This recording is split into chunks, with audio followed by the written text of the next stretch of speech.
بسم اللہ الرحمن الرحیم۔ السلام علیکم ورحمۃ اللہ۔ قطر پر حملے کے بعد اسرائیل کے خلاف جہاں پر تمام عالم اسلام نے ایک اتحاد کیا اور تمام عالم اسلام اکٹھا ہو گیا ہے قطر کے اندر، دوحہ کے اندر، یہ اتنی بڑی ڈیولپمنٹ ہے کہ اس نے جو یہودی، صلیبی، صہیونی اور ہندوتوا طاقتیں ہیں ان کے اوپر ایک قہر ڈھا دیا ہے، بہت بڑا یہ قہر ہے، یہ ان کے اوپر ایک پہاڑ ٹوٹ پڑا ہے، کیونکہ یہاں پر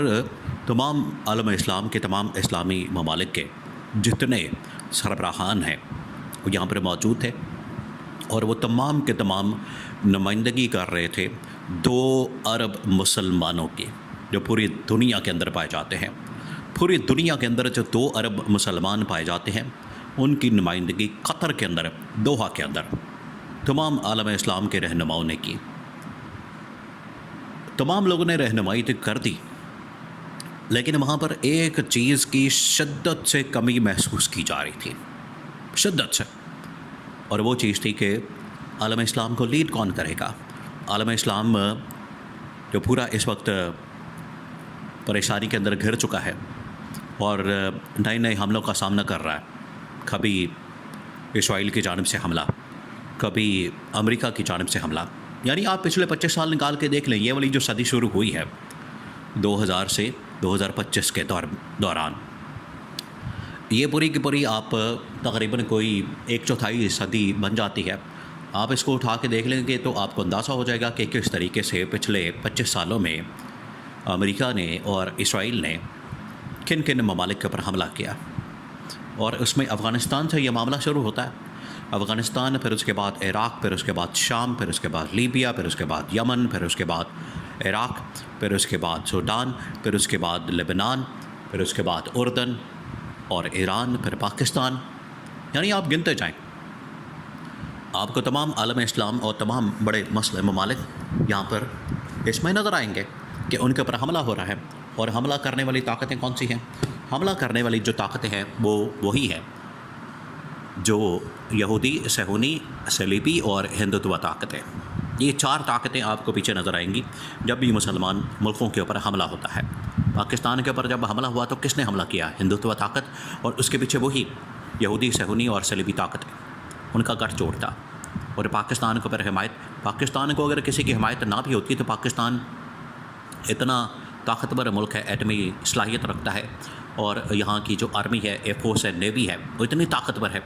کہ اکیلے بھی تنہا بھی مقابلہ کر سکتی ہے، جواب دے سکتی ہے، اور اس نے دیا بھی، اور یہ رسپیکٹ اس نے ارن کی، یہ اس نے طاقت ارن کی، یہ اس نے یہ ساری جو پاور ہے یہ اس نے ارن کی، اور پھر اس کے بعد اس نے یہ سیز فائر کا معاہدہ ارن کیا، اور ساری رسپیکٹ پوری دنیا کے اندر۔ اب معاملہ یہ ہے کہ اس میں یہ حملے تو ہو رہے ہیں، لیکن عالمی سطح کے اوپر کوئی آواز اٹھانے والا شخص موجود نہیں ہے۔ قطر کے اندر بھی، دوحہ کے اندر بھی یہ جو کانفرنس ہوئی اور اس کا اعلامیہ جو جاری کیا گیا، اس کے اندر پتہ تو چل گیا، اس کے اندر واضح تو ہو گیا، چیزیں تو سامنے آ گئیں کہ کس طریقے سے وہاں سے ایک اعلامیہ جاری کیا جاتا ہے، اور اعلامیہ کے اندر کوئی ایسی بات نہیں ہوتی، کوئی ایسی چیز نہیں ہوتی جس سے پتہ چل سکے کہ واقعی میں یہاں پر عالم اسلام کے اوپر حملہ کیا گیا یا قطر کے اوپر حملہ کیا گیا، تو اس کا جواب دیا جا سکے۔ وہی وہاں سے وہ ایک مذمت والی، ہم مانتے نہیں، ہم جواب دیں گے اسرائیل کو، اب ہم چھوڑیں گے نہیں، اور امریکہ نے یقین دہانی کروا دی ہے، گارنٹی مل گئی ہے، اب کوئی حملہ نہیں ہوگا، اس طرح کی بات ہے۔ یہ اب پرانی باتیں ہو گئی ہیں، اب آپ کو آگے بڑھنے کی ضرورت ہے، معاملات کو آگے بڑھانے کی ضرورت ہے، اور چیزیں بڑی خطرناک اور خوفناک ہو چکی ہیں، جس کی وجہ سے پریس ریلیز سے، اعلامیوں سے، پریس کانفرنس سے، بیانوں سے، خطاب سے کام نہیں چلے گا۔ 2 چیزیں ہیں، یا تو پھر آپ کو پورا ان کے اوپر بیانیہ بنانا پڑے گا، عالمی سطح کے اوپر ایک سٹیٹمنٹ بنانا پڑے گا، عالمی سطح کے اوپر مسلسل تواتر کے ساتھ، کنسسٹنسی کے ساتھ، کانسٹنٹلی آپ کو اسرائیل اور انڈیا اور امریکہ کو بے نقاب کرنا پڑے گا، اور ان کے پیچھے کھڑی جتنی یورپین طاقتیں ہیں، مغربی یورپین طاقتیں، ان کو بتانا پڑے گا، ان کو بار بار ہتھوڑا مارنا پڑے گا ان کو بار بار جھنجھوڑنا پڑے گا، اور سیکنڈ اگر یہ پھر حملہ بڑھ جاتا ہے عالم اسلام کے اوپر اور بڑے ممالک کے اوپر، تو پھر اس میں کیا یہ جائے گا کہ ان کو جواب دیا جائے، اور جواب اس طرح سے دیا جائے کہ پھر ان کے اوپر حملہ کر دیا جائے، اور حملے کی صورت میں یہ پھر یہاں پر اسرائیل کو سبق سکھایا جائے جو اس نے فلسطین کے اندر، غزہ کے اندر، باقی ملکوں کے اندر بربریت اور جارحیت کی۔ یہ دو آپشن ہیں۔ ایک آپشن کے لیے تو عالم اسلام کو اکٹھا کرنا پڑے گا جہاں تک فوجی عسکری بات ہے، اور یہ عمران خان نے ویژن دیا تھا۔ عمران خان نے اس سے 2 اسٹیپ آگے کی بات کی تھی۔ اب آپ عمران خان کے ویژن کو دیکھیں جو آج بات کی جا رہی ہے 2025 کے اندر، عمران خان نے 2016-17 15-16-17 میں یہ باتیں کر دی تھی، اور گورنمنٹ میں آنے کے بعد اس کے اوپر پریکٹیکلی عمل کیا۔ عمران خان نے کہا تھا کہ ہمیں صرف ایک فوجی عسکری لحاظ سے ایک طاقت نہیں بننا، ہم نے اس معاملے کو فوجی عسکری لحاظ سے نہیں چلانا، بلکہ ہم نے پریکٹیکلی عملی طور پر ایک اکنامک سسٹم بنانا ہے، ٹریڈنگ سسٹم بنانا ہے، اور پریکٹیکلی ہم نے یہاں پر ایک ٹریڈنگ سسٹم بنانا ہے، ہم نے کرنسی ایک کرنی ہے،